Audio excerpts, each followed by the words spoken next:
guys, and welcome back to the Irish Hotspur. It's your boys, David and Jack. You guys already know what to do. Make sure you smash that like button. And if you are new to the channel, welcome and smash that subscribe button. So today we're here to talk about there are a number of players at Tottenham who have 1 year left on their contract, and decisions actually have to be made whether or not the club are offering them a new contract or just going to cash in on some of these guys. So today we are going to go through the 9 players that Tottenham must decide on and give our reasons either for a new contract or to cash in on them. And we hope that you guys at home watching along plays along with us and get your comments in the comment section below as we go through it. So we're going to start with the goalkeepers and work our way up the field. And the first player to start with is the one and only club captain, Hugo Lloris.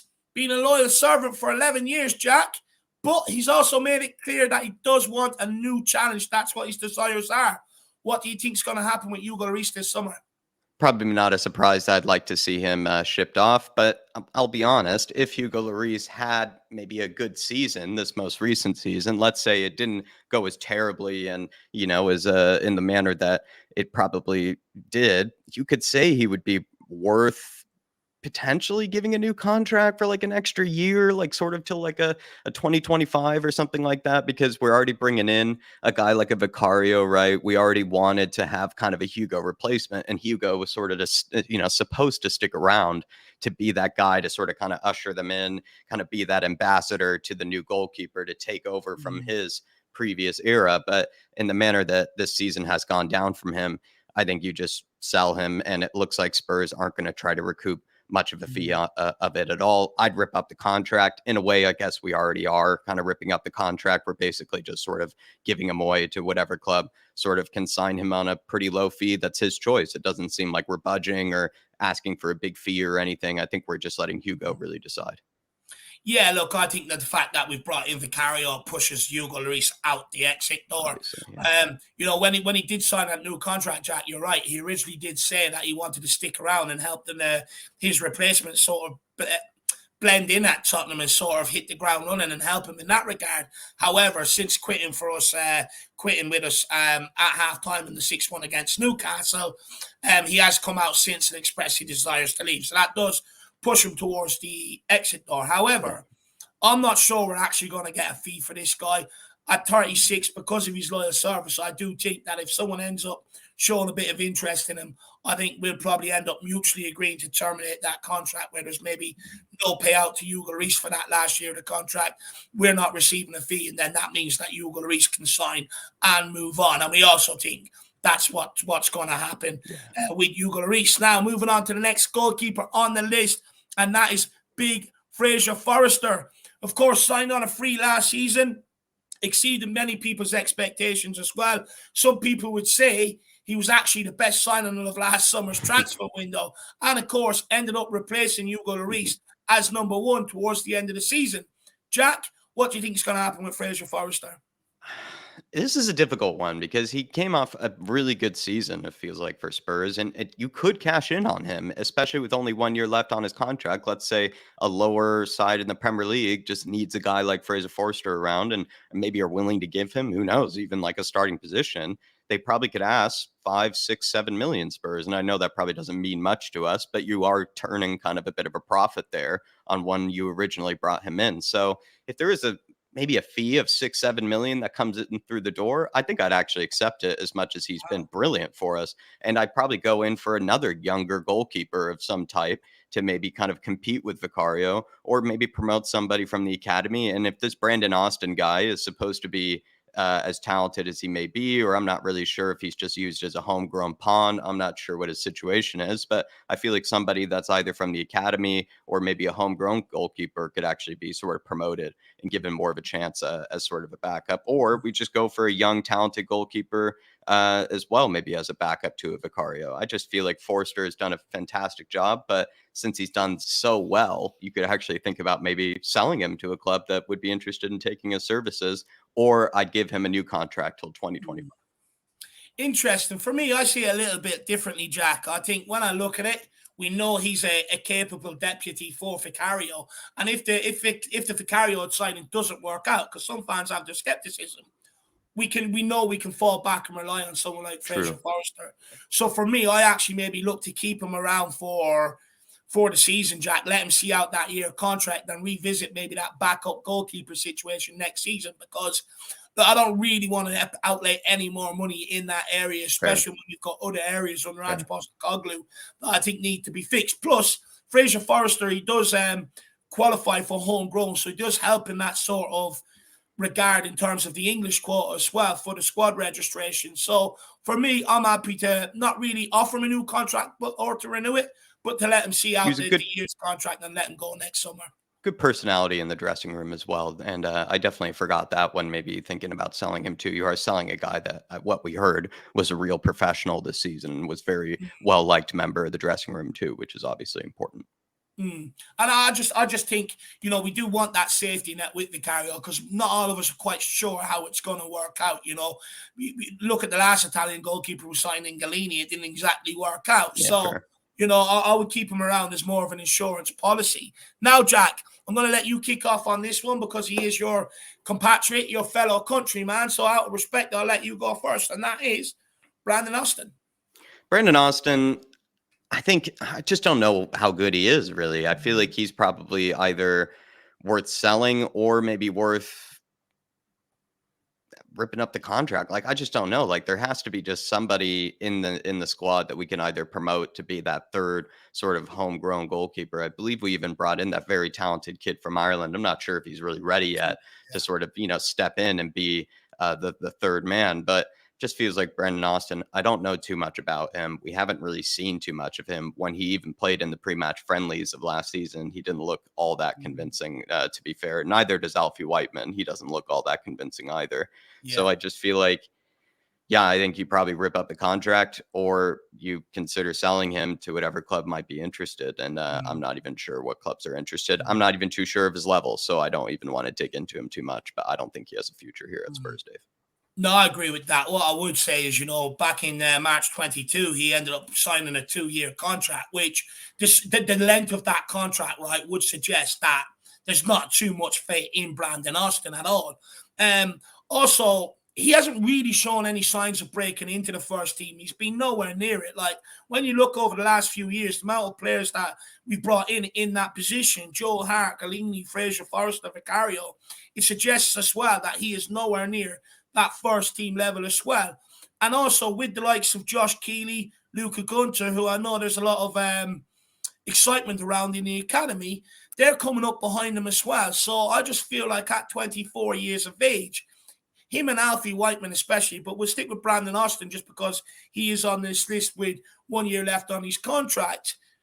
I'm not sure he's going to make it at Tottenham. And for someone like him, especially at 24 years of age, I do think he needs to get out and play first-team football. And I think he's probably thinking about that as well. However, I do think you might recoup a little fee for him. So I'm not going to say you're going to get a load for him. But look, I would look at maybe trying to offload him this summer and try and get whatever little you can for him, because I just don't think he's going to make it at Tottenham. And the suggestions and the signings that we've made and some of the players coming through up and under and the signing of Josh Keeley as well would suggest that they don't really plan of Brandon Austin having a future at Tottenham. So now let's move into the area that I specialize in the most, and that is centre-backs. I absolutely love it. And the first one is Davinson Sanchez. I'll kick this one off. The guy is on 67k a week for around 20 games a season, and we end up losing the majority of them anyway, so I don't see the point of paying him the 67k a week, if you want me to be brutally honest. He's been a part of all the embarrassing cup exits down the last 3 to 4 to 5 years.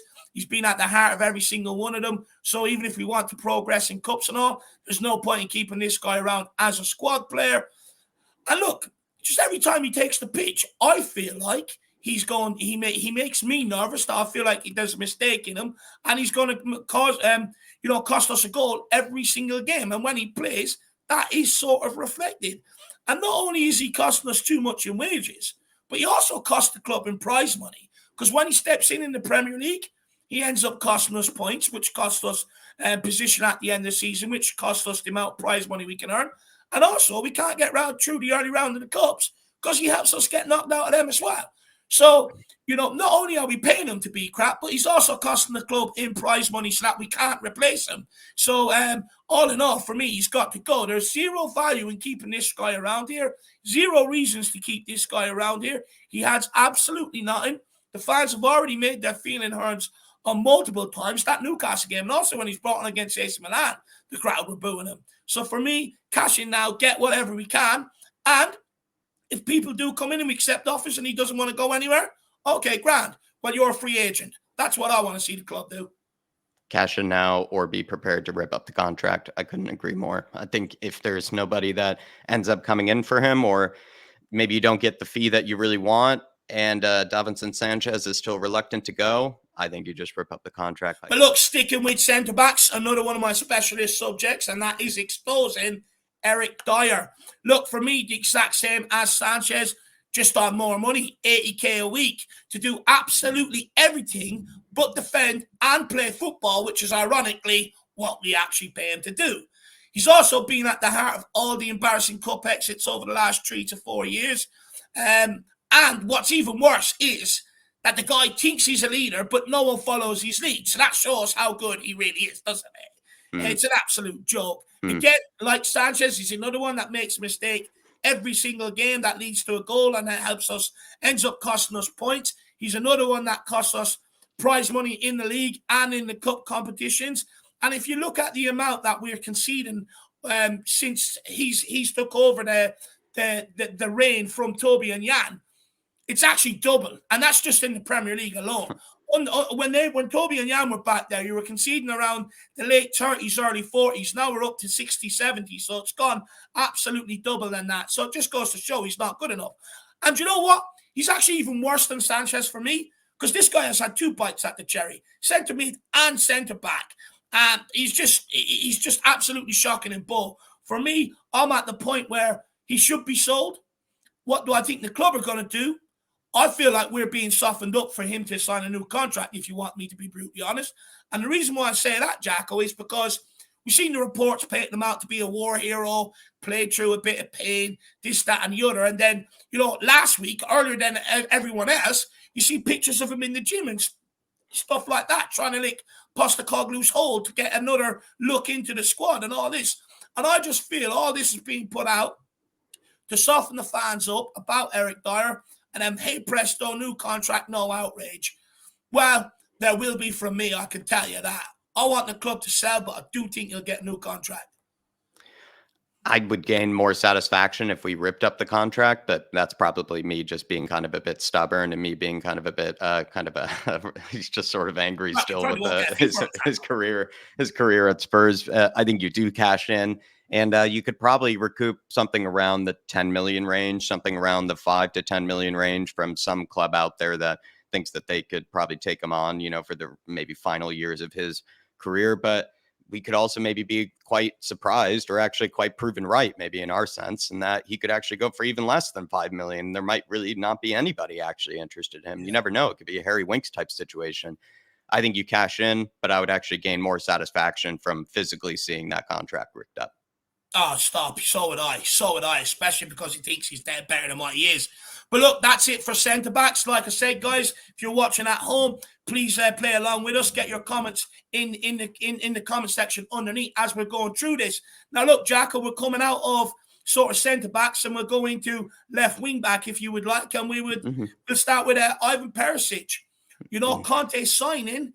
Some people have doubts about whether he's going to make it under Ange Postecoglou. And before the season ended, there were already reports stating that Perisic wasn't happy and maybe wanted to return to Italy. So what do you think is going to happen with Ivan Perisic this summer, Jack? I've gone kind of back and forth constantly with him this season. I've kind of questioned his defensive ability, about whether he was actually worth keeping around the following season because of that defensive ability. And I feel like then he started to prove me wrong. And like he started to show that he brings so much going forward, and also as well has kind of the fitness to be able to just play in multiple positions and be able to also kind of do multiple kind of roles. It feels like he's just a useful player, and he's a very seasoned professional, even Perisic. And I think he probably proved maybe some doubters like myself kind of wrong this season in a few different ways. I would like to keep him around. I don't think he wants to be here, and a player that doesn't want to be here sadly, I probably don't want around. If there wasn't that factor into it, where I probably had the idea or like at least some notion that Perisic would be okay with sticking around, then I absolutely would say give him maybe actually a new contract till 2025. Maybe give him like a year extension or something like that, because his fitness levels are ridiculous. That's what people speak about. Like the guy, is one of the most fit players for his age group, probably in general. I think he might be the most fit player probably of his age. So he kind of probably could play a few more years still at this top level. And again, he'd be a very useful player for a variety of different roles, I think, for Ange. I just am not sure whether Perisic wants to be here. So I think you probably just cash in on him or just kind of let him go for whatever he likes. I agree with you on the question whether he wants to be here. For me, Jack, it's the wages that he's on. He's on 170k a week. And although I do like Perisic, I do struggle to see where he fits in this Ange Postecoglou On those wages system too. going forward, because he's not going to start at left back, right? Because he's just not good enough. He can't play there. Postecoglou doesn't play a left wing back system, and I don't see him getting in the team ahead of Sonny at left wing. So no, that's true. You're then left with a player sitting around as a backup on 178k a week, and you cannot have a backup at your football club on that amount of money. Fair. Look, he's also 34, soon to be 35. And I take your point about the fitness, Jack. But at times last year when the games were coming quick and fast, there was a dip in his performances because he was struggling to keep up with the demands and the rigors of the Premier League, which is, it's sad because, you know what, Jack? He got 12 assists last year. I don't think that's been spoken enough about Perisic. Yeah, I didn't give it. That's what I was trying to allude to. I didn't give him enough credit. I think I was one of the doubters. So you're right with the 12 assists and everything. Because a lot of people with the players that were in that left back, left wing back slot before them, the likes of Reguilon and Session, they were getting frustrated and fed up with no input. Then when they, and people were saying at the time, we want someone who can do something going forward. And Perisic done that, but then he got ridiculed for the other side of the game, which was defensively. So I feel like Perisic is a bit of a rough ride at Tottenham. However, look, he was a Conte signing. He clearly signed for Antonio Conte. Now that he's not there anymore, I'm not sure where his head is at in terms of wanting to be here or not, because when he signed, he did say the Premier League was a dream move for him. He wanted to play in the Premier League. But then the reports at the end of the season sort of contradict that, where he's not really happy at Tottenham and may want out. Look, I really like Perisic. And I've liked them for a long time. 12 assists last season. However, on 178k a week for a squad player, I can't have it. And then it just creates divisions and problems. So for me, that's realistic. Fortunately, I would say to Tottenham, I think you'd probably get around 10 million for him, 15 million. I think we could end up cashing in. Now, let's move into centre midfield. I think the first one's going to be short and sweet on my end anyway. But we'll start with Jacko on it. Jack, we're going to start with the homegrown boy, the one that everyone seems to want to give a chance, every opportunity to get. It's Harry Winks.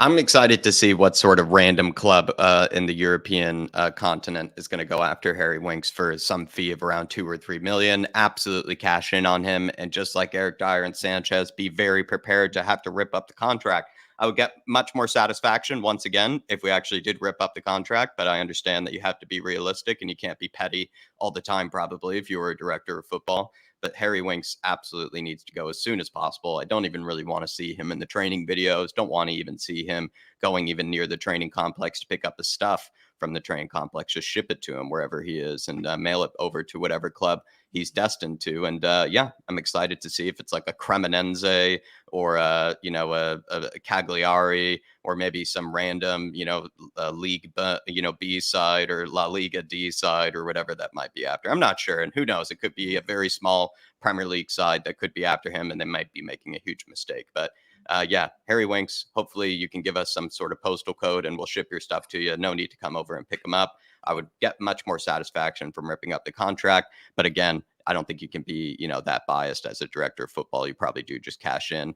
Yeah. And you know what, Jack, you said something there about, maybe you might get a couple of million for him. I actually think, right, because I know people in the comments going saying, oh, Dave, you can't rip up every contract. I get it. But we might actually have, towards the end of this summer transfer window, have to have genuine discussions on whether ripping up contracts or not, because like three speaking contracts about interest and we can take this for these guys and take that for them guys. The reality is no one's coming in with the cash. No one. And then what you're seeing is clubs, they'll end up taking a gamble or bringing these guys in on a loan to help cover and stuff like that. But they're never going to summon the cash to buy these guys. So we could very well end up having to have a serious conversation on it come the end of this window, because you can't keep loaning out players at 26, 27, 28 years of age. It's not what the loan system is designed for. It's more designed to get your young and up-and-coming players out there into first-team football. So, and we're just completely misusing it. But look, when it comes to Harry Stinks, look, he's had his opportunity at Tottenham. He's 27 now. He never nailed it down. So many midfielders have come and gone over his time, or have come in and started ahead of him during his time at Tottenham Hotspur. And for me, there's just no point in persisting with it. He's proven he's not good enough. He lacks what it takes physically and mentally to play at an elite Premier League club, or at the top half of the Premier League at least. And for me, he's on 50k a week. Get him out. Give them wages to someone that's actually helping the first team on the football pitch and not making excuses at every given moment possible, which is what this guy done when he was here at Tottenham Hotspur. So for me, cash in as quick as we can and let's just end this saga. It was nonsense to begin with anyway. But Jack, that brings me on to Harvey White, a guy who's been recently on loan at Derby County. Sort of brought back, or he's back now this summer, but he's only got 1 year left on his contract, so he'll have a lot to do in pre-season to try and impress Ange Postecoglou. What do you think the club are going to do with this kid? I think he's a victim of not having that real pathway, and also all that turnover in the first team, all that turnover with the managers and everything. I feel kind of bad for the guy. I feel like he probably did have an opportunity at some stage to really crack into that team, and I don't know if you can really say he didn't take it or not. I just don't think he really had the opportunity. It wasn't really given to him, but there probably was one, and it just wasn't really taken up by the coach or anything. Or maybe there wasn't a perfect position for him. Sometimes it's very sort of formation or kind of shape dependent, I guess. And there maybe hasn't been a perfect sort of position or role for Harvey White. I think whatever the club decides with his future, I'd sort of support, whether it's cash in, whether it's extend. But I think at this stage, we're probably going to cash in. I imagine that there are a few clubs that probably would take him again for 4 or 5 million, maybe the fee that we got for Jack Clark, something like that, like 6-7 million, something like that, maybe with a few add-ons if he does really well. So I say best of luck to Harvey White, but maybe a championship side or something like that could be in for him. But yeah, I feel bad for him. I feel like there was an opportunity for him at one stage, it just wasn't given to him, Dave. It's sad, Jacko. You know, this guy, anytime he's not out on loan, he's always been brought up training with the first team. He's been on the bench in the Premier League alone, just the Premier League, 19 times without coming off the bench and making an appearance. You know, I think he's been extremely unlucky. And, you know, I think he's been a victim of someone like Jose Mourinho and Conte being ageist, that they don't really like to use youngsters and stuff like that. So, and again, like you said, because of the high turnover of managers, etc., he's been lost in it all. Yeah. Look, for me, I think what happens with his future sort of depends on him, how he does in pre-season. If he comes back pre-season fit, firing, and is head and shoulders above most in pre-season, I think someone like Ange Postecoglou will look to keep him around and maybe extend that contract, give him a small 2-year contract or something, and see how he develops. But if he doesn't, I think we will look to cash in on him. Look, I think the general consensus in the field around the club, Jack, is that they're probably going to cash in on this guy. But I wouldn't write him off yet, because he can play left back, centre mid, and cam. Yeah. So, you know, there's a number of positions he can fight for in Postecoglou's squad. So let's wait and see what happens. But I agree with you. He's been given a raw deal, but I do think potentially the club might look to cash in on Harvey White, especially with the likes of Alfie Devine, Mikey Moore, and all coming through as well. So, Jack, that brings us on to the last topic of the day. Some people would say it's what I excel in, it's what I specialize in, and it is the big man himself, Harry Kane, Jacko. Look, I could speak on this guy for the next 48 hours, so I'll actually let you go first on this one, Jack. And you can be honest as you want. If you think you can cash in, don't be afraid to say it, Jack. Let it all out.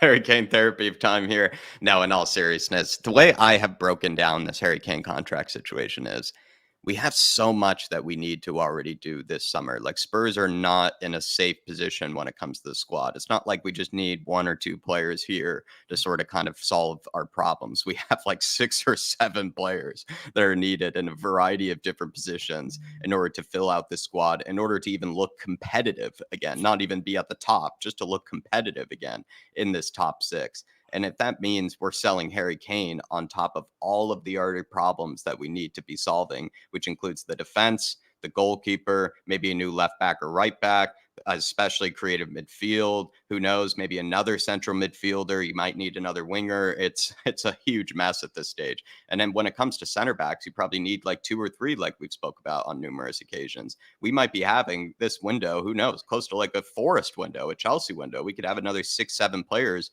coming in through this summer. And if we're then going to sell Harry Kane, we're either going to have to make all of those players that we just brought in, 10 times more expensive. And we're also going to get charged much more, I think, for those players if Harry Kane were to leave and we were to cash in on him. Another thing as well is, I think you don't want to bring in 10 players in the summer. I think you'd rather just sort of cut it in half, almost maybe pay the price of not, doing it right with Harry Kane, where you spend all the money that you need on this defense now, the money that you already have, which is around 100 million. Then following summer, Harry Kane goes on a free, spend around 100 million trying your best to replace Harry Kane. And of course, you're going to try your very best. You might not be successful, but at least, you sort of cut your problems in half. Don't deal all of it at once. I think that would be a crazy way to go after it. It would be almost like a FIFA window. It would be like a football manager type window. And I think we've seen how that's gone recently for Forest and for Chelsea. It did not go well. So I just think we already have too many problems as it is. We might actually just have to take the loss on Harry Kane if he were to go on a free next summer, and then just worry about replacing him the following summer with another 100 million cash injection or whatever. Yeah, look, for me, I understand why the talk keeps propping up, right? Because, look, if he had a couple of years left on his contract, the guy that scores 30 goals out of Tottenham 70 last year, and I'm not match genius, that works out about 40% of Tottenham's goals in the Premier League alone last season. I don't think them conversations will be popping up. I don't think anyone will be talking about cashing in on him. But because that contract situation is there, no one wants to see Harry Kane walk away from this club on a free. And I completely get it. However, for me, I'm a bit like you, Jacko. Until you have that solid base, you can't take the main source of your goals out of the team, because it is a recipe for disaster. Because if you're conceding more than what you're scoring, it makes for not good reading. You might not get relegated, but you'll probably end up sliding down the table into the bottom half of the table at some point. And it's not sustainable, especially at Tottenham, and Tottenham fans will not accept it. So with big changes going on in goalkeeper with your new number one, centre back as well, a change in the dynamic in how the midfield is going to be played, that's the whole spine of your team. So for me, it doesn't make sense to get rid of a huge part of your football team and an area that you don't really need to worry about right now, when you've got others that you need to address and others that you need. Look, because even if we do sign a couple of centre-backs this summer and the goalkeeper, Jack, I still want proof that they're good, that they can form a cohesive unit, so that you're in a position to let Harry Kane go. Because, if you can keep the clean sheets, you're keeping yourself in the game, which then gives the other players a chance to go and nick you goals and go and win you football games. But equally, if we do it and we end up keeping Harry Kane, how good will we be again? And for me, I actually think Ange Postecoglou backs himself to be able to get Kane to sign a new contract. And I know it's a huge risk, but I also think it's one that Daniel Levy's willing to take, if you want to be brutally honest. Because I think Daniel Levy believes that if he can get that goalkeeper and that defence right, I think he believes Harry Kane will fire him back up to top 4. I'm not saying that, but I think that's what Daniel Levy believes. That's a good theory. And plus, we talk about taking these domestic cups seriously this year without no European football. But I think Ange Postecoglou and Daniel Levy think we'll have a better chance with Harry Kane in the team than without Harry Kane in the team. And plus, an Ange Postecoglou team excites me more with Harry Kane in the team than Harry Kane without the team as well. So for me, I know we're taking a huge gamble, but it's one I'm willing to take. It's just well said, Dave, on so many things. I'll repeat myself once again, just to emphasize, if we were in a perfect situation where we didn't really have all that much to do this summer, we kind of were settled on center back already. We already had an Edmund Tepso, but we already had a James Maddison. We already have Basuma, Bentancur, everything healthy. maybe you kind of consider it a bit more, right? You don't want to let a guy like that go on a free. But we already just have so many problems as it is. It's sort of like you might just take the hit. You just sort of take the loss. You take that risk, and you don't want to just sort of end up having to deal with, like if you, I just feel like we already have, multiple limbs to this whole team that we need to assemble. If you get rid of Harry Kane, you're basically just getting rid of every limb that you have in the body. And it just feels like, it's just too much to do this summer. The thing is as well, Jack, I don't understand why we can't say to Harry Kane and go, look, we ain't selling you this summer regardless. So you're going to be here for another year. But knowing that, why can't we get you to sign just a 1-year contract extension, and then we'll guarantee that we'll sell you next summer rather than you walk away here on a free? I'm sure the club can sort something like that out, and I'm sure Harry Kane wouldn't mind participating. Levy might be prepared to offer him because he loves like Tottenham, right? He doesn't want to burn Tottenham. He doesn't want to burn, everything that he's done at Tottenham, especially with the fan base and stuff like that. So, look, for me, the reports also came out, if we believe them earlier on in the window, that regardless of what money comes in, we ain't selling them. Plus, Daniel Levy just isn't selling them to an English club. So it doesn't matter how many reports are put out there by United into the newspapers to create the hysteria. It doesn't matter. He ain't going to any English Premier League club this summer. So unless the money from Real Madrid or Bayern Munich come in, Harry Kane will be around here next season. And Stop flirting, Bayern. I hope he is. Exactly. It's disgusting. It's worse than an episode of Love Island, what they're doing. It's absolutely ridiculous. But guys, that's it from myself and Jacko today. Hopefully you have enjoyed the little stream that we put together for you guys. Please let us know what your decisions are on the 9 players with 1 year left on the contract at Tottenham. Let us know in the comments what your decisions are, because it is decision time. And myself and Jack will see you back here very soon. As always, come on, you Spurs. Big Ant, we trust. We trust.